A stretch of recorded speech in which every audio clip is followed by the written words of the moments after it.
Hey,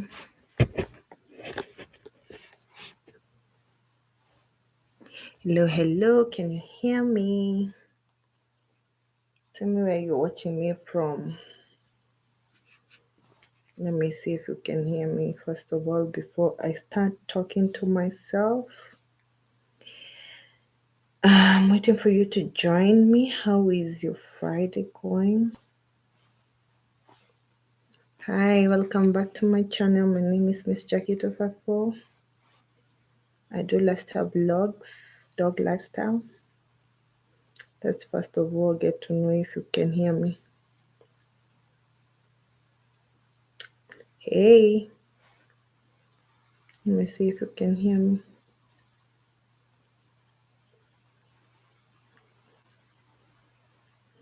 Hello.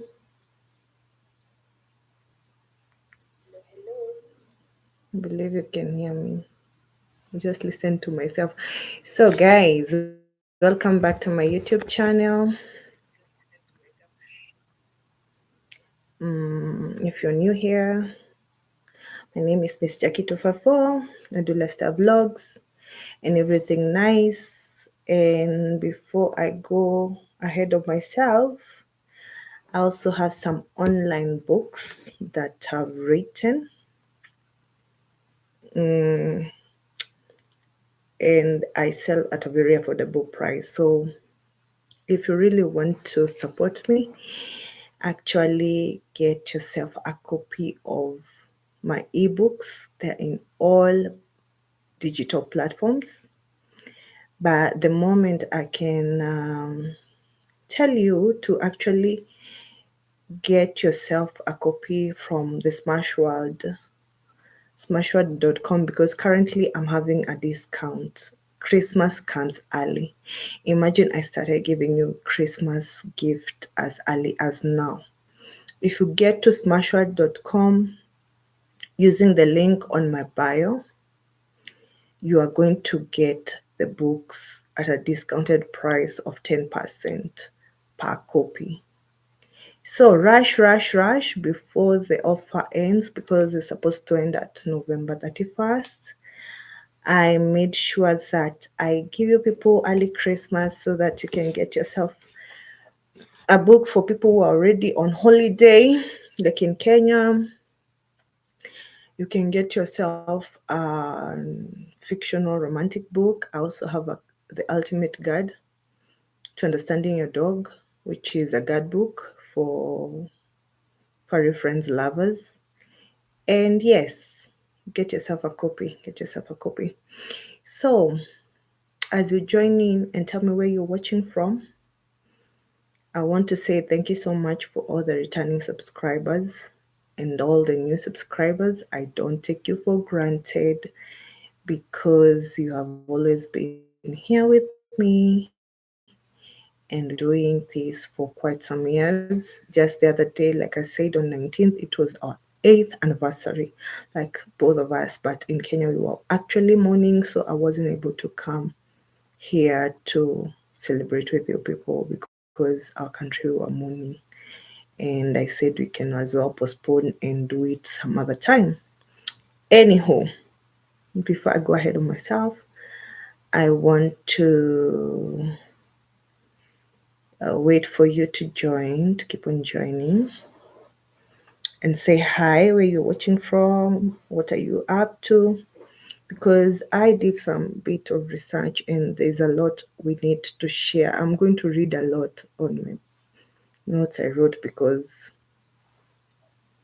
I love giving you guys factual stuff rather than just basically giving you just blunt things. But before then, let me set something. Ooh. Yeah, so that we can be able to have a great conversation. So, what are you planning for the weekend? What are you up to? What are you about to do this weekend? Well. The most honest life lessons no one talks about. Most of the time, we deceive ourselves in so many ways, and that's why I decided tonight, we're going to chill and understand ourselves, because Most honest life lessons no one talk about. Most of the time we are not honest with ourselves, and I'm going to read according to the psychological side of it. And as you join, I'm going to start by uh, why the self-deception is the real enemy of growth. And I'm going to read, it's quite a couple. We're going to do a lot of reading today. We're going to do a lot of reading as you join and say hi. So, why self-deception is the real enemy of growth? Let me start.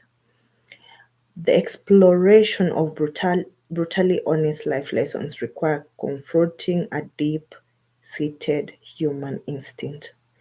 The drive towards self-deception. These uncomfortable truths remain unspoken because they challenge the psychological comfort mechanism individuals employ daily. Fundamentally, people deceive themselves because they lack the necessary psychological strength to acknowledge a painful truth and initiate the required change. Self-deception functions as an immediate coping mechanism, twisting reality to align more closely with what the psyche can tolerate, thereby helping individuals avoid confronting difficult life realities. However, the cost of this short-term relief is significant and often leads to long-term stagnation. Hmm? These are the realities. When individuals lie to themselves, they thwart their ability to pursue a life that will be genuinely fulfilling, resulting in profound regret. Self-deception hinders personal growth by preventing a clear view of one's own flaws. This lack of mental and emotional clarity can cause one to lose sight of who they truly are and what is real. What is real, aggravating worry and anxiety. Over time, this psychological dissonance manifests in numbing behaviors such as overwork, binge watching, or overeating, and generate the corrosive feeling of being a fraud. Let me tell you today, guys, I wrote a lot of things. So we are going to talk a lot of things. Being a fraud, exhausting the individual with the mental gymnastics required to sustain the lie. The objective of exploring these 7 foundational lessons is not to pursue fleeting pleasure, which is called hedonia, but to cultivate robust, sustainable human flourishing, which is called eudaimonia. Achieving this requires deliberately discarding comfortable self-deception and confronting the uncomfortable truth necessary for enduring personal growth. Okay, guys? Do you bab? Do you bab? These are the most honest life lessons no one talks about. And I researched and decided, guys, we're going to share as we relax together this um, night and share one thing or two because why not? And so we are going to deliberate of indifferences, why nobody cares and why that's great. The brutality reality of preoccupation. I'm going to do a lot of reading, so just bear with me, okay? Um, One of the most immediate and brutal life lessons is the realization, encapsulated simply as chop chop, nobody cares. Most people are profoundly preoccupied with their own internal words, fears, responsibilities, and needs. This individualistic focus means that The vast majority of people are not spending significant mental energy judging, observing, or even truly thinking about the actions or failures of others. The external judgment that often paralyzes action is ultimately irrelevant. The Stoic perspective provides the ultimate nullifier for social judgment, noting that insults are fleeting and inconsequential as everyone eventually dies and is forgotten. Do you get it? I am. What is the ego fuel source is external. Let's do this. The psychological mechanism that makes this truth so difficult to accept is the ego. The ego thrives on continuous comparison, leading to either a sense of superiority or crippling inferiority. This creates a volatile emotional state tethered to external circumstances, outcomes, and performances. When an individual internalizes the reality that nobody cares, the ego is effectively starved, as its primary fuel source, external validation, is cut off. This realization liberates the individual from emotional volatility caused by dependency on external affirmation. Are you feeling where you lie? Are you getting something, or where we going with this? The most honest life lessons no one talks about. I said today I'm going to read factuals. It's not from the head, it's a psychological topic that makes you behave the way you behave. The opportunity of freedom and high standards. Listen, listen, listen, guys.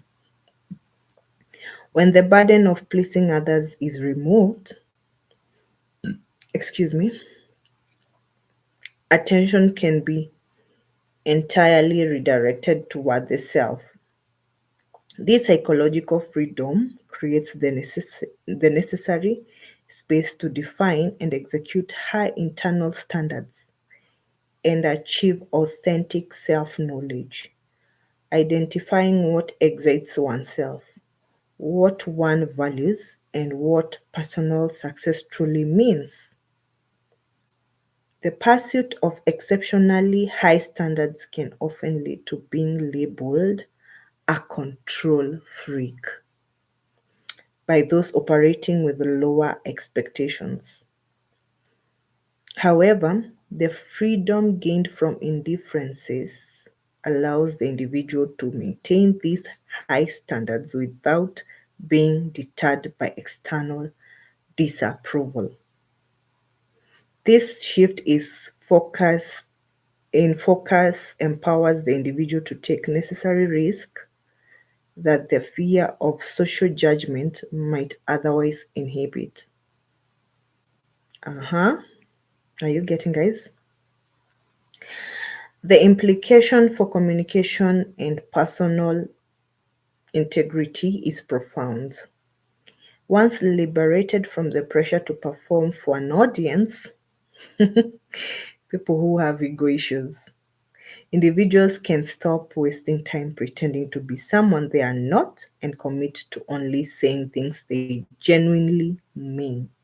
The practical directive derived from this lesson is to ruthlessly prioritize self care and self knowledge above external perception. For example, like the governor of Nyeri County, my governor, you guys were forcing him to act like what he's not, and that wasn't working out. Anyway, we move. Mm, which are the other lessons we learned from the most honest life lessons that no one talks about? Lesson two happens to be challenging the treadmill. The pursuit of happiness always backfires. This underlines the illusion of lasting joy, which is as well called hedonic adaptation. Okay? Guys, I'm reading because I don't want you to think I'm fumbling or talking things that don't exist. These are things that have already been researched and proven, and it's the hard reality. This is how people behave or how the structure looks like. Many people structure their lives around the explicit goal of achieving happiness, often equating it with external accomplishments or material possessions.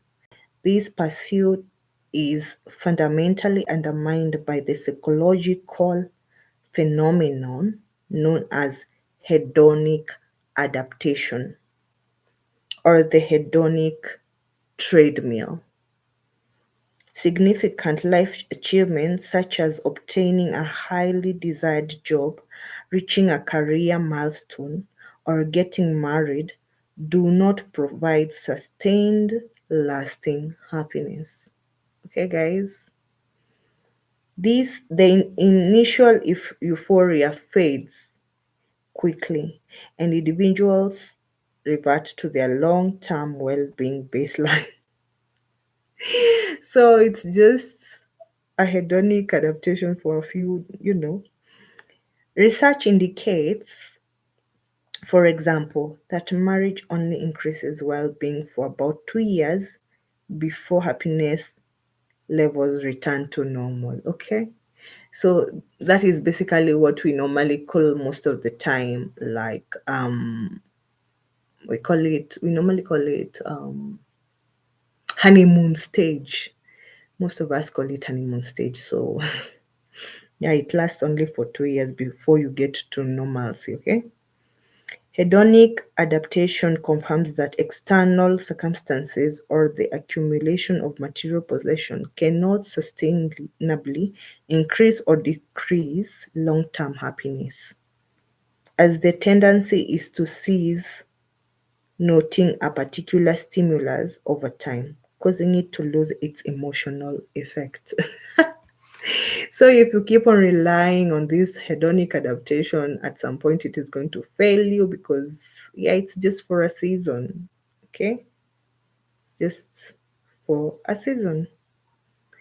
Where are we? The paradoxical dark side of pursuing happiness, because everybody is like, oh, I'm pursuing happiness, Listen and listen good.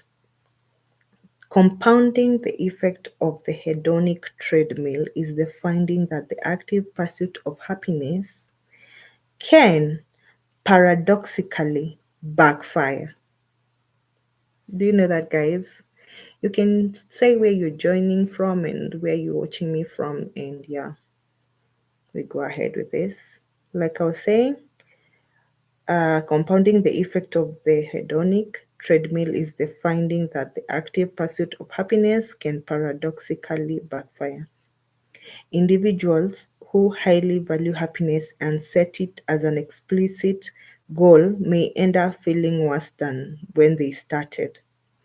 When the motivation or expectation that a certain activity ought to make one happy is not met, the resulting disappointment can decrease overall happiness. For instance, studies have shown that participants who read an article extolling the value of happiness felt less happy after watching a positive film than those who had not read the article, presumably due to their disappointment that they did not feel as joyful as expected. Furthermore, research suggests that women who valued happiness more highly tended to report lower life satisfaction and greater symptoms of depression in contexts where happiness seemed most attainable. The implication is that happiness is a transient emotion, not a stable, achievable destination. When it is valued too highly, individuals negatively evaluate their own efforts to achieve, causing disappointments. Okay, guys. So most of the time, if you just pursue some things that, like you keep on saying you're pursuing happiness alone, it's going to be, it's not a sustainable thing. Let me share this live, guys. Let me share so that others can join us and we chime in this evening. Okay, let me share, y'all. Let me share so that we can be able to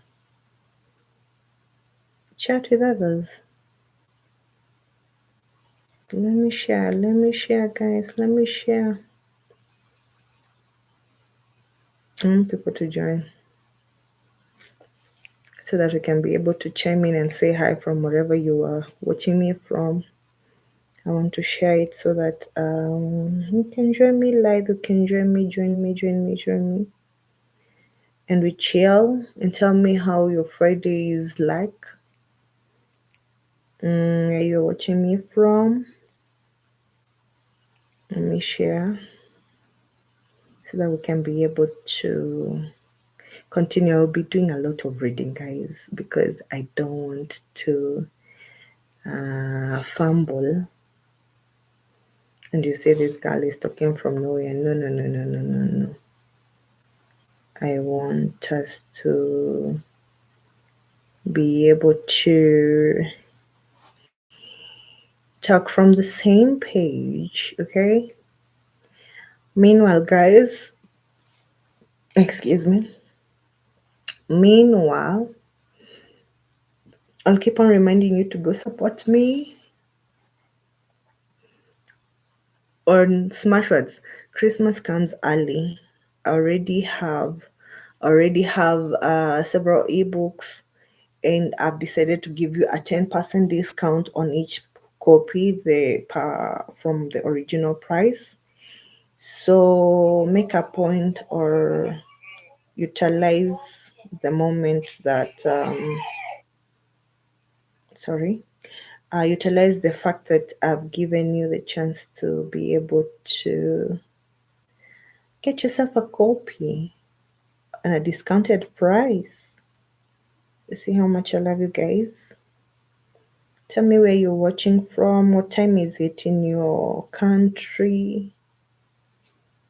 In Kenya is actually 21:56 hours. That typically is 9:56 p.m. It's at night. East African time. I don't know where you're watching me from. I'm Mistake254. And today I decided to hang out with you guys at this time because why not? It's on Friday. Thank God it's Friday. Who doesn't love Friday? Welcoming the weekend. And I decided, you know what? There's something a lot at the most honest life lessons no one talks about that is very underestimated or normally not taken seriously. And I felt that it's good we share. So as we wait for people to join as well, and as I share this link for others to join, so that we can have this conversation and learn together. I want to keep on saying that I have a guidebook. I have a guidebook for furry friends or furry lovers or dog lovers that is called the ultimate guide to understanding your dog, which is on Smashwords. You will get it at a discounted price. If you want to get the links, they're on my bio, and I also will leave the links. I don't know how to share links on the actual stream, but I'm going to leave links of those books. They're actually on the bio. You can click on any book and get it. And specifically on Smashwords, you're going to get discounted. On other what do you call them?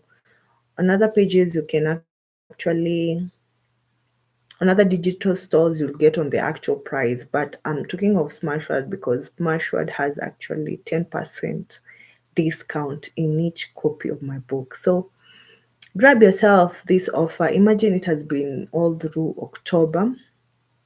It's going to end at November 31st, and that's why I'm telling you, rush on these holidays for you to get a copy of fiction romantic book. Get yourself a guidebook if you have a furry friend to understand your dog, and you will have supported me, okay?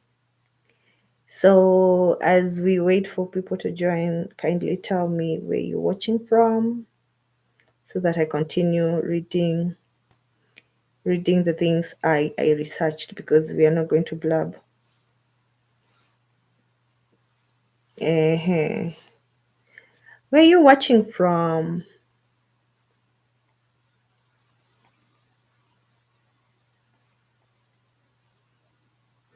Where are you watching me? Where are you watching me from? Say hi, and thank you so much for the returning subscribers. I don't take it for granted. For the new subscribers as well, I don't take it for granted at all, at all, at all. I'm so humbled.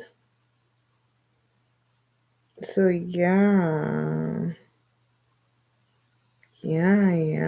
join as I share the link and tell me where you're watching me from and what you're up to this Friday, huh?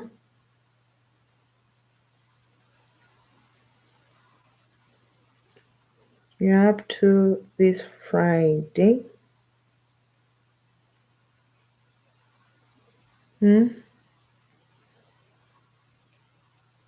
Anyway, since I've finished sharing, let me get back to the lessons. Where were we? Where were we? Now we need to understand the most honest life lessons no one talks about. And we are on the subtopic of the necessary pivot to meaning and engagement, which is actually, the other name of it is called eudaimonia. And I'm going to read for you guys so that you understand what is eudaimonia actually means, okay? Today we are going to chill with you people on Friday and chill and talk about these things to understand those things, that lessons that no one talks about, but they affect us in one way or another, okay? Much of the existential anxiety experienced by modern individuals stems from viewing time as a transactional commodity to be spent or squandered. Do you get it? This framing creates pressure on the present moment to deliver maximum pleasure or utility. Researchers advocate for a profound pivot, shifting the goal from hedonic well-being, that is, into bracket, pleasure seeking and pain avoidance. Hedonics is well-being is pleasure seeking and pain avoidance. Two, eudaimonic well-being, into bracket, meaning, purpose, self-realization, and engagement. That is what eudaimonia actually means, okay? Eudaimonia is centered on personal growth and alignment with values. This focus allows meaning to emerge subjectively from an arbitrary world when individuals live comfortably within its provided conditions, thereby setting them free from the anxious tyranny of perceived time management. Engagement is a concept far more powerful than simple happiness, and happiness often arises as a natural byproduct of engagement. Actionable steps involve engaging in activities that induce flow states, where one loses track of time or spending time in nature, fully immersed in the present moment. The distinction between these two approaches is actually hedonic well-being, which is actually happiness, and eudaimonic well-being, which is fulfillment, in other words. So, hedonic well-being, because I had written up a graph, hedonic well-being, which is happiness, actually means focus on pleasure, positive emotion, and pain avoidance. Okay? Which is actually transient and dependent on external circumstances, e.g., achievements. You thrive from that, okay? Eudaimonic well-being, which is fulfillment, those people who thrive on feeling fulfilled, focuses on meaning, purpose, engagement, and alignment with values of whatever you're doing. That is stable and dependent on internal character and effort. It's more from within. It's from within, not from the outside, okay? Now, now we want to see the effects of external factors. The disproportionate role of external factors to your honest life lessons that no one talks about. Society frequently promotes the narrative that success is purely a result of hard work and exceptional talent, the myth of meritocracy. The honest truth is that success is majorly affected by circumstances. What is going on? Guys, I want to unplug for 1 minute. Just bear with me, bear with me. I needed to see if it's overcharged. I don't want to overcharge it, okay? Just a minute, guys. Hold with me. Holding on. Hold on. Hold on. I hope you can see me clearly. Where were we? Where were we before I was really interrupted by the stream? So we were like, society frequently promotes the narrative that success is purely a result of hard work and exceptional talent. The myth of meritocracy. Meritocracy. The honest truth is that success is majorly affected by circumstances outside of one's direct control, broadly defined as luck. This includes being born at the appropriate time, in the right geographical location, and into favorable familial circumstances. Let me tell you, some things are not always coincidental, okay? Just not just from the blues. It's the timing, it's the timing. So, empirical research on the determinants of success confirms this complexity. While effort is highly valued, studies have shown that deliberate practice explains only 18% to 26% of the variation in skill developments across fields such as sports and music. This suggests that a significant portion of success hinges on other factors including ability, task difficulty, and luck. Anything you do, guys, is just not from mere luck, from mere just coincidence. It's calculated, okay? It's calculated, and that's why I said, guys, I'm going to read for you, so that you don't say, "Where are your facts, Jackie? Where are you getting this from?" I researched and basically decided, you know what? Whatever I researched, I'm just going to read for you guys, okay? We learn each and every single day, so that your school of thought can rhyme with factual stuff, okay? Mhm.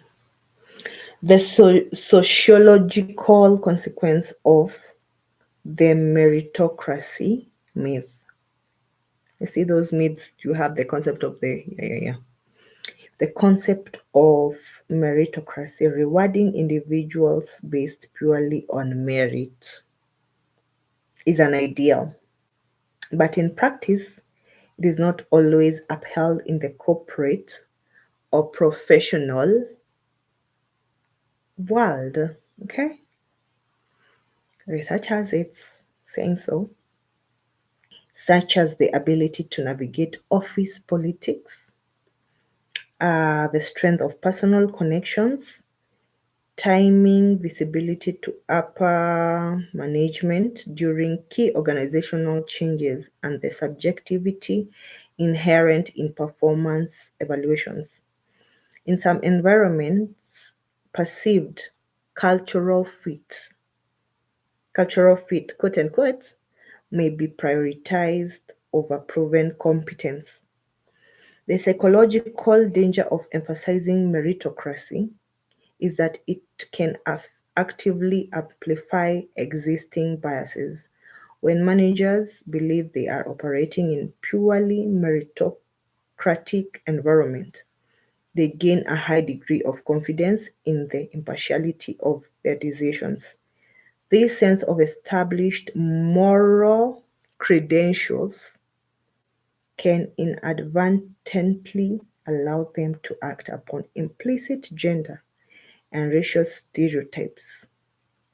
For example, studies have demonstrated that when merit was emphasized, managers provided higher rewards to male employers over equally qualified female employees.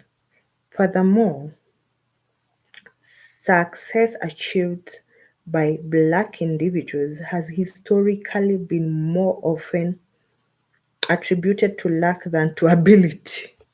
But that is a reality even on ground, right? Research is just not saying for the sake of saying, right? Let me tell you guys, I looked for you things that are serious. So I'm telling you, just can't blab about these things. I want you to listen and listen good, so that you just don't say, "Oh, Jackie is giving us stories." It's the reality. So, furthermore, success achieved by Black individuals has historically been more often attributed to luck than to ability, a distinction that translates directly into lesser opportunities, and reduced rewards.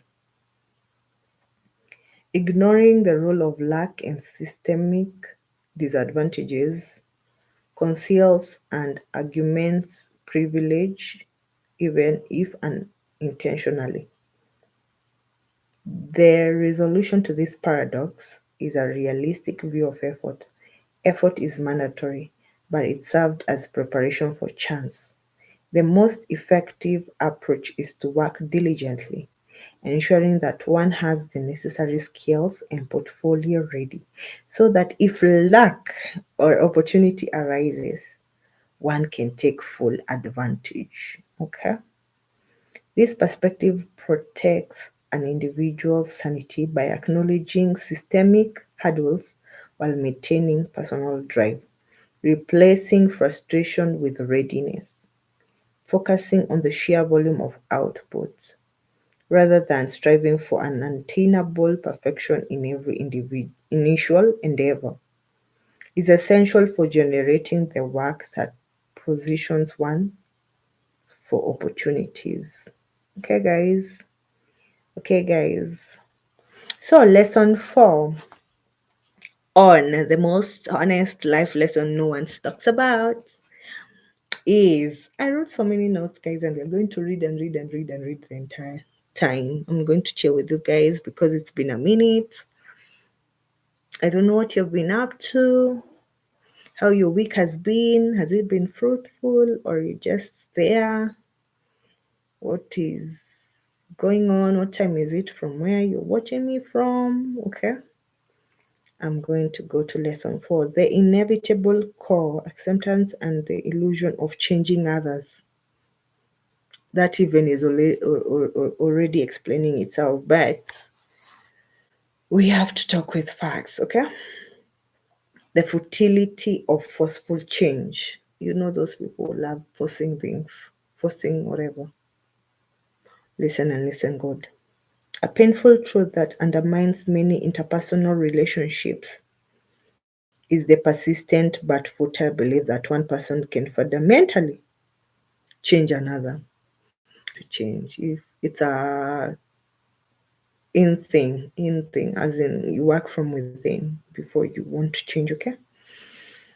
Hmm. So where were we? Where were we?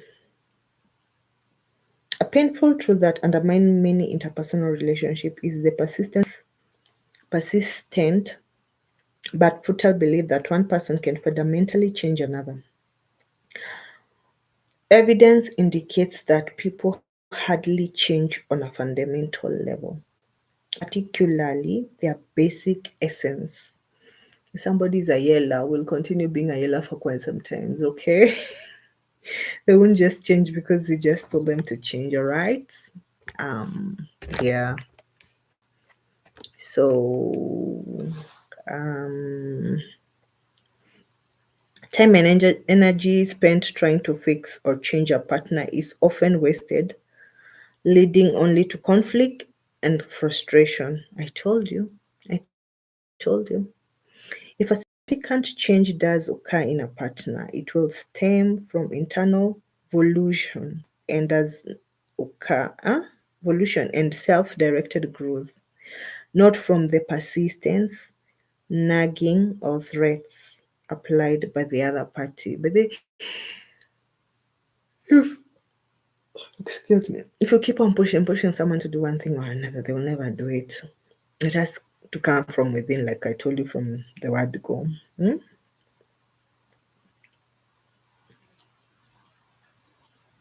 A wider community is essential for a truly fulfilling life because a single individual cannot realistically be expected to fulfill all of one's emotional, intellectual, and relational needs. The power of self validated intimacy. Okay? How do you have the self validated intimacy? I know you want to learn and you are curious about that. The desire to forcefully change others often originates from the inability to accept uncomfortable truths, either about the self or about the relationship's foundational compatibility. Consequently, relational peace is achieved not through external regulation, but through internal mastery.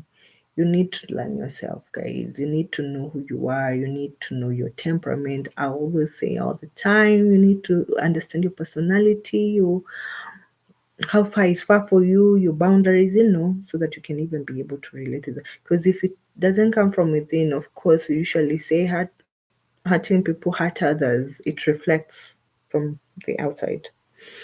The focus must shift from changing the partner to mastering self validated intimacy. You need to validate yourself. You don't have to wait for your partner to validate you, your colleague, your sibling. You have to learn to self validate intimacy for yourself. The focus must shift from changing the partner to mastering self validated intimacy, which allows an individual to show up authentically for their partner. The foundational truth is that self love is the greatest love an individual will ever know. An individual can only meet others as deeply as they have met themselves. Therefore, the essential work involves focusing on personal growth and self understanding. This allows for direct and truthful conversations about expectations and boundaries. I just told you guys, you need to understand your boundaries before you, and your expectations and your limitations and your temperaments and all that, so that you can be able to cope with the other person or your relationships. Okay, excuse me, I need some water. Okay, moving away from covert demands toward mutual respect for shortcomings, which is key to a happier and more enduring relationship. Okay, now we're still getting to lesson 5, which is boundaries of self control, the line between protection and manipulation. There's a very thin line between those two, okay? And these are my findings. These are my findings. The psychological difference between boundaries and control. Where do you lie? Somebody who doesn't have boundaries, or a control freak? Where do you normally lie? You need to understand yourself very well, okay? In modern relation discourse, the term boundary is frequently misapplied, often disguising an attempt at control. The core difference is critical. Boundaries relate to self control, whereas controlling behavior seeks to exert power over others. A healthy boundary is a limit set for oneself, communicating to others how one wishes to be treated, and defining what actions the self will take if that limit is violated. The onus is entirely on the boundary setter. The individual gives the other person the choice to respect the boundary, and if they choose not to, the individual takes responsibility for protecting their own well being, e.g., withdrawing connection or ending the interaction. Okay, guys? Controlling behavior, conversely, is an unhealthy power dynamic. It involves the use of manipulation, guilt tripping, or coercion to make decisions for others without their consent, often disregarding their feelings and autonomy. Examples include demanding partners stop speaking to other people or dictating what they should wear or believe.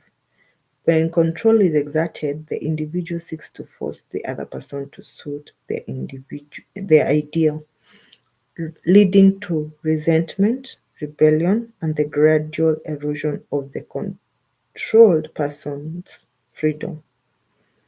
The fundamental litmus test is autonomy.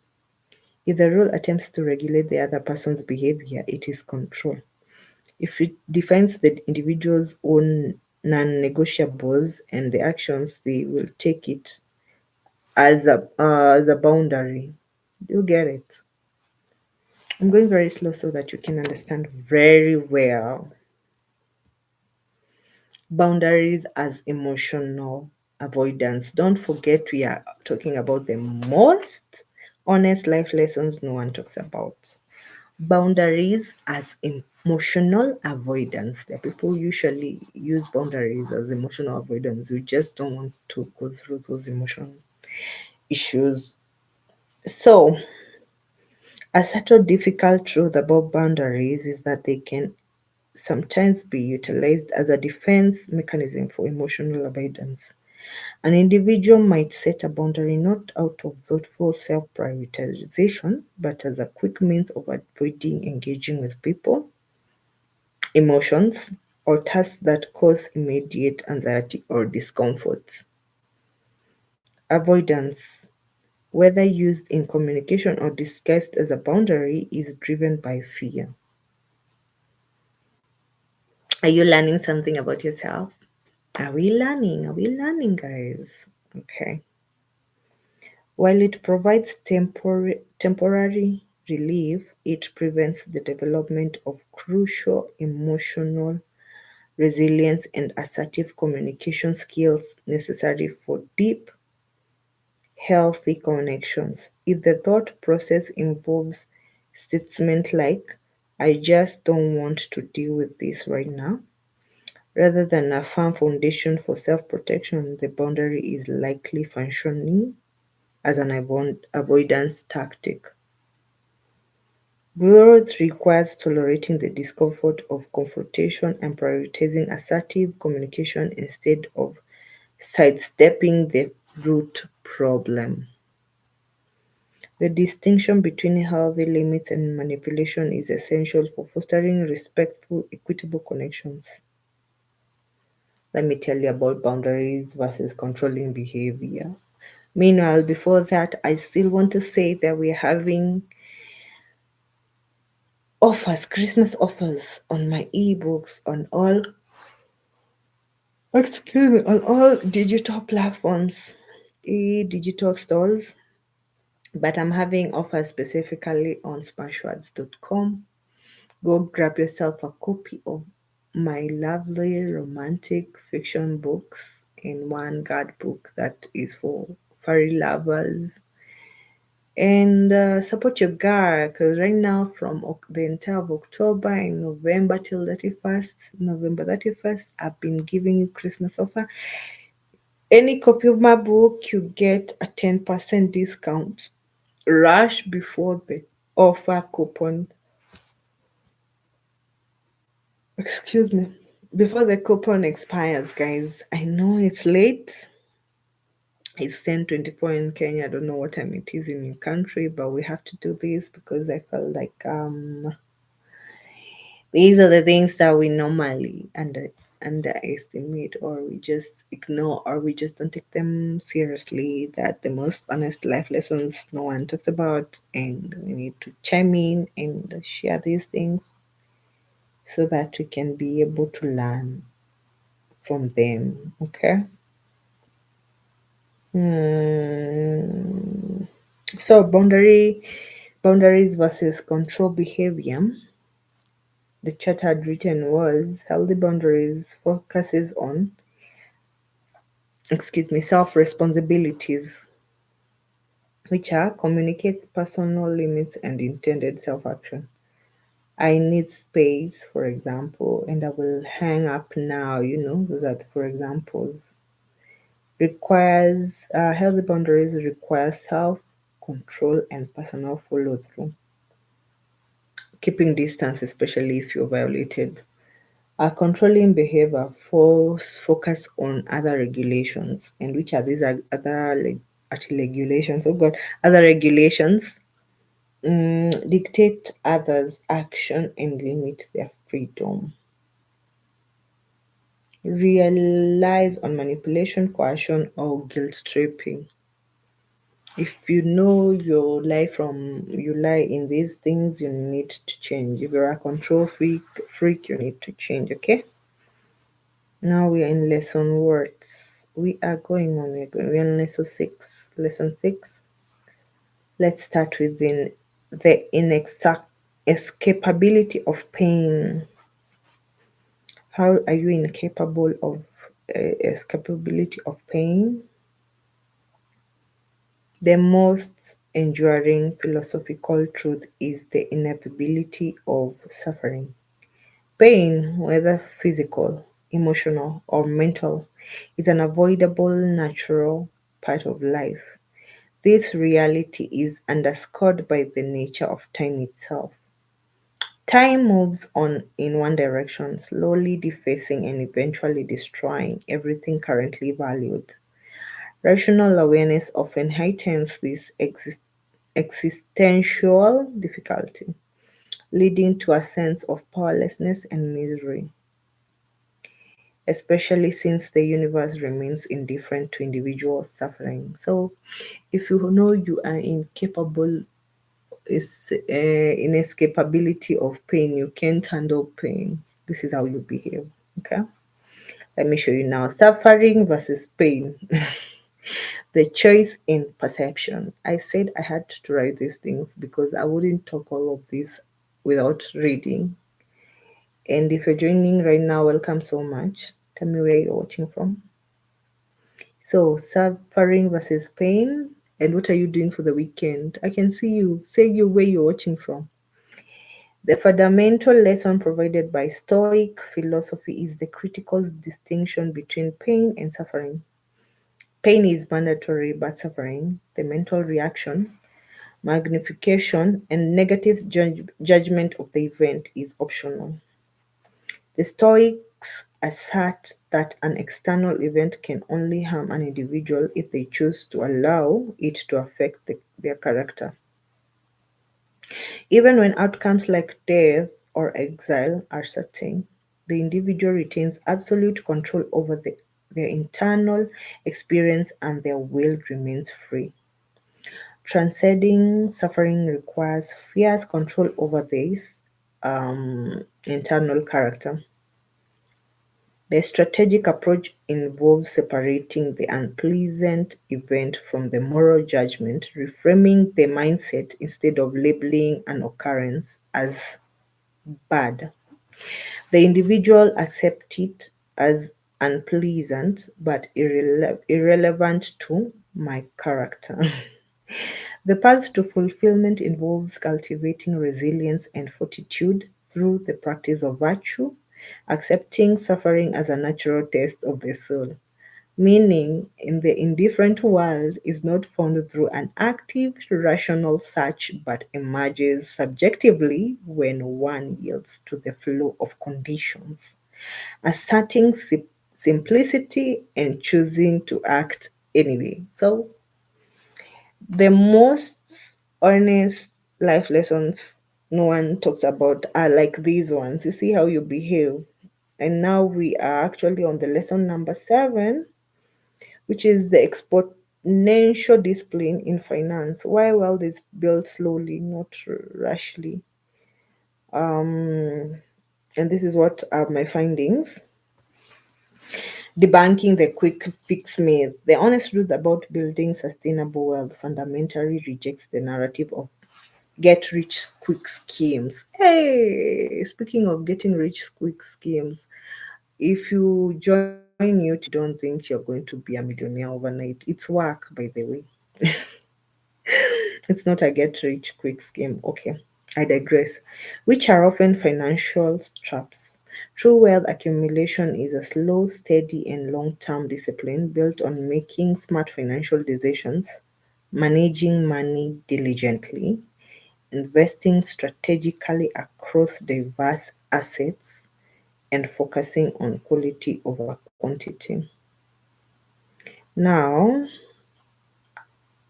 I don't know if I have to give you this analogy, but let me give you the analogy. For example, the psychological hurdle of the first 100K dollars. Oh, that's a lot of money. I had to use a dollar sign for me to, yeah, I would have said 100K, but I had to use the dollar sign because, yeah, we manifest here as well. The most difficult phase of wealth creation is reaching the first $100 K. Yeah. You know that is equivalent to how much? Multiply with 129 Kenyan shillings.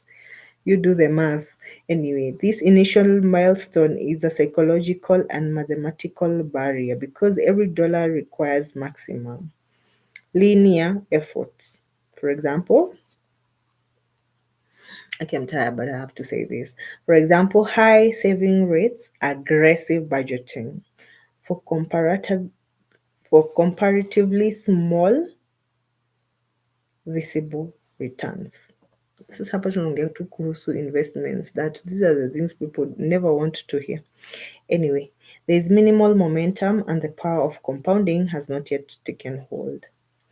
The difficulty of this phase tests the individual's discipline. Many aspiring wealth builders fail here, often due to an inability to manage lifestyle inflation. In quotes, a financial expression of hedonic adaptation or adaptation. They cannot tolerate the slow, grueling accrual required to reach the compound takeoff point. However, the analysis shows that once this critical barrier is crossed, the process becomes exponentially smoother and the money finally begins to work significantly for the owner, reducing the reliance of linear efforts. The actionable takeaway is to reject the illusion of instantaneous financial gratification. Discipline must be prioritized by focusing on the core pillars, developing financial literacy, adhering to a strict budget, strategic investment, diversification, and actively resistance resisting lifestyle creep until the exponential power of compounding assumes the primary workload. In short, with a lot of English that I've spoken, we're just trying to be told to be able to manage our money, not squandering everything that you're earning. Okay. Mm,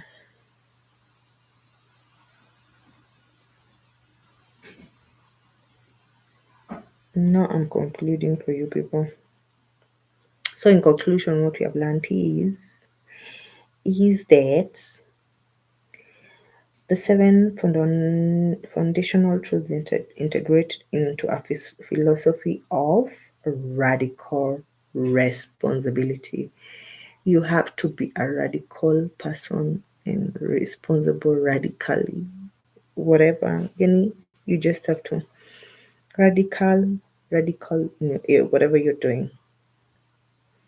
So, the analysis demonstrates that the pursuit of a well-lived life hinges not on controlling the external world. Okay? All the time, sometimes I say YOLO, but on achieving absolute sovereignty over the internal self, one perception, character, discipline, and response.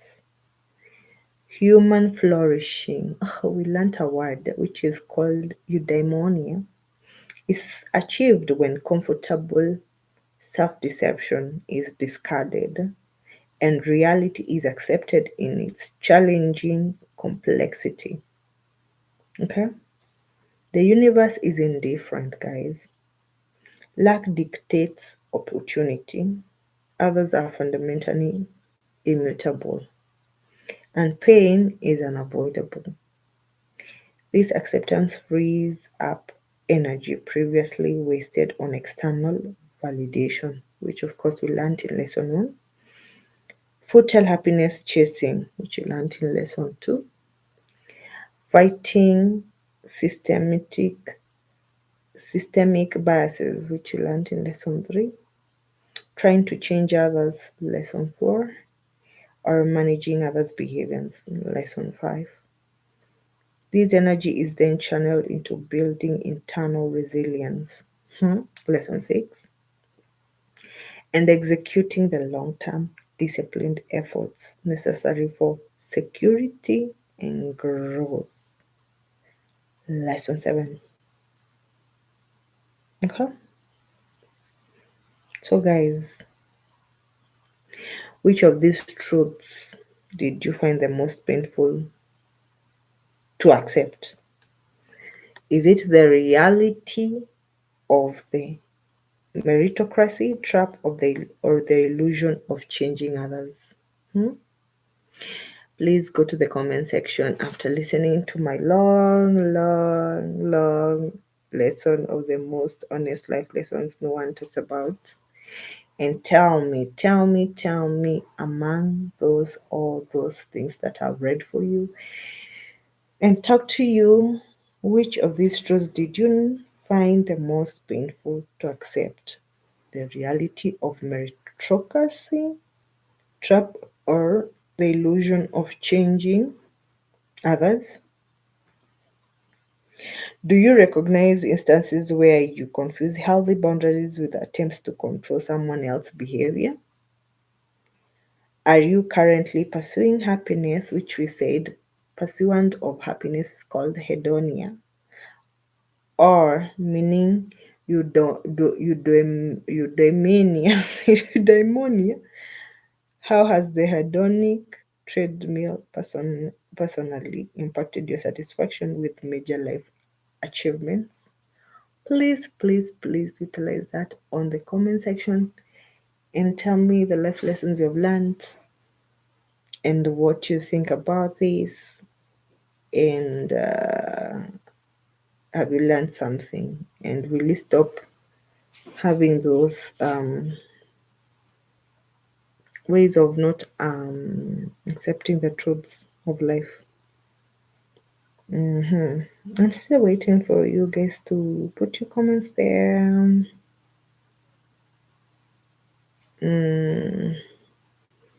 Before I love you and leave you, I'm waiting to respond to your comments, guys, and to tell me where you're watching from before I love you and leave you. But before I love you and leave you, guys, I just want to say that I will keep on saying I have what we call some discounts at the moment of my ebooks, and it will be very sad of you not to get a copy during the discount, because the rest of the digital stores are actually using at the normal retail price, and currently I've given you guys discount on Smashwords the entire of October and November till 31st. So rush on my bio and get a copy of any of my books at a discount on Smashwords, and enjoy your reading during these festive holidays. Christmas comes early from me, so please get a copy. Meanwhile, all my social media platforms from TikTok to Twitter, which currently is called X Space, Instagram, Facebook, I'm yours truly, Miss Jackie 244, across board, all those social media handles. That is my name, Miss Jackie 244. Meanwhile, for anybody who wants us to do collaborations, up for them, you can actually send an email, which is basically on the description part. When you scroll down, you'll get my email, but still I can go ahead and talk of it, which is jmuthoni009@gmail.com. You can send your email and we can decide if we're going to do a live collaboration or you just to go in person. Yeah, we'll just find a way. And calling for the sponsorship, partnership. I'm open to do business with you. So this is for serious people. Don't just send mails if you're not serious. Just serious human beings who want to do collaborations. That's my email. Yeah, it's still on the bio. You can get my contact if you want to actually call me. We do that business. Anywho, support your girl on my ebook. I've written the likes of the Enchanted Chronicles. There's Passion and Betrayal for Rero and Ruta. There's um, Casper and Coco. There's so many books. Just go and get yourself a copy and enjoy a good fictional romantic reading this holiday, when you're going for your camping, when you're going for those adventure events. Excuse me. You're planning to do this holiday, get yourself a copy before the stocks last, before the stocks end. Like on 31st, the books will be back to their normal pricing. So take the advantage right now. Rush to smashwords.com. If you are not able to look for the title of the book, you can as well look books from Miss Jackie 254 and you will get my copies and buy the book of your choice, and they are very pocket friendly. So it's actually going to 11 at night East Africa time, so it's already at night. It's 23 hours, heading to 23 hours, almost the next day, almost Saturday. So I don't know what you're planning for the weekend. I just want to say good night from this side of Sahara, which is Kenya. I love you so much. Thank you for your continued support. Continue supporting me, and I don't take you for granted, guys. And let's practice to understand ourselves. The most honest life lessons no one talks about. Just try to go through those notes and tell me what you think, or what you've learned, and you can chime on the comment section and tell me what you've learned.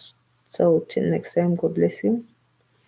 I love you so much, guys. It was very nice talking to you, and it's a good night for now from me. Till next time, God bless you. I love you so much, guys. Good night, guys. See ya.